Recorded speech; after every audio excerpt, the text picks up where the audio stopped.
Well, she's the woman who's turned the Church of Scientology on its head with claims of beatings and forced detention. Now, in an Australian TV exclusive, Debbie Cook has laid the blame squarely at the feet of the church's most senior official. He ordered his secretary to slap me, and she slapped me so hard I fell over into the chairs. It's the showstopper of a court case that goes right to the top of the Church of Scientology. Mr. Miscavige ordered his communicator to break my finger if I didn't answer his question.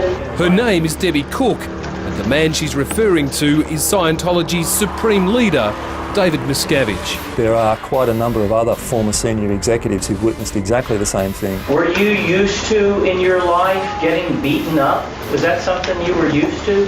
No, never. I would have signed anything in order to be able to go. Debbie spoke to ACA exclusively about being sued by the US branch of the church for sending an email which allegedly breached a gag order she signed in 2007. Can you tell us about why you sent the email originally and what you thought the repercussions actually might be? It was intended for my Scientologist friends, and it was really a message to them within a few days when it started to hit the press. That was something that I never intended to happen, and I was certain that the church wasn't happy about what was happening, and nor was I. What she wrote made for explosive reading, that the church had raised more than $1 billion, that it was keeping most of that money in reserve, and that Scientology's fundraising drive was anything but its finest moment.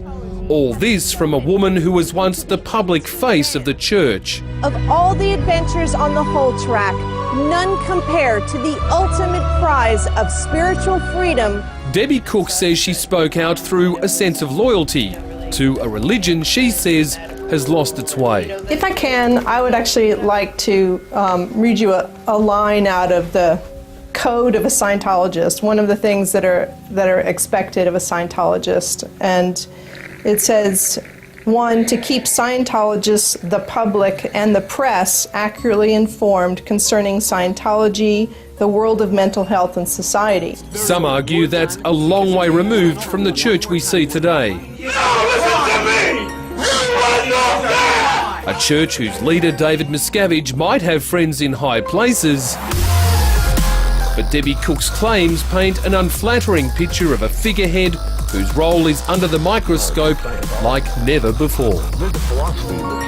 He was very angry, and he walked around a very long conference table to get to me. He basically grabbed my shoulders and shook me while he was yelling at me. Then there's the allegations of being locked up against her will. Describe it for us. It had bars on the windows, and the one entrance was guarded by security 24 hours a day. You ate there, you slept there. You were given a sleeping bag, you slept on the floor in a sleeping bag. There were ants. The place was infested by ants, so ants would crawl on you. This is the first time it's come out in a court of law, which makes it quite a little bit harder for people like David Miscavige to ignore it anymore. Paul Schofield's an ex-Scientologist who met Debbie at US headquarters in the 1980s. He's not at all surprised she's still a follower of the religion. You've got someone who's only just discovered the outside world.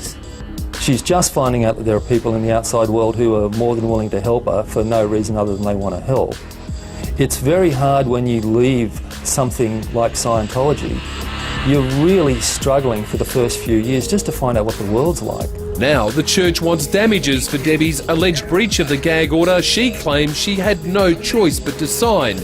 In a statement today, the Church of Scientology International flat out denied the allegations, saying Debbie and her husband are simply bitter defrocked apostates attempting to spread falsehoods for personal gain, and that they are expelled from the church, are prohibited from calling themselves Scientologists or ever again entering one of its churches. This has already been exhausting for you, I'm sure, but there's a long way ahead. You ready for this court fight?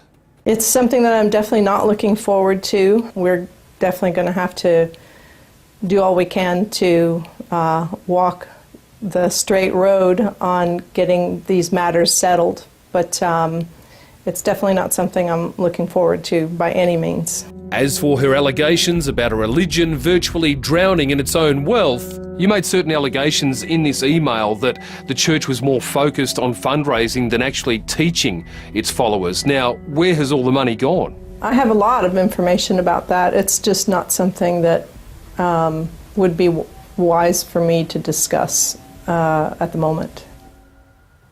And a full copy of the Church of Scientology's response can be found on our website.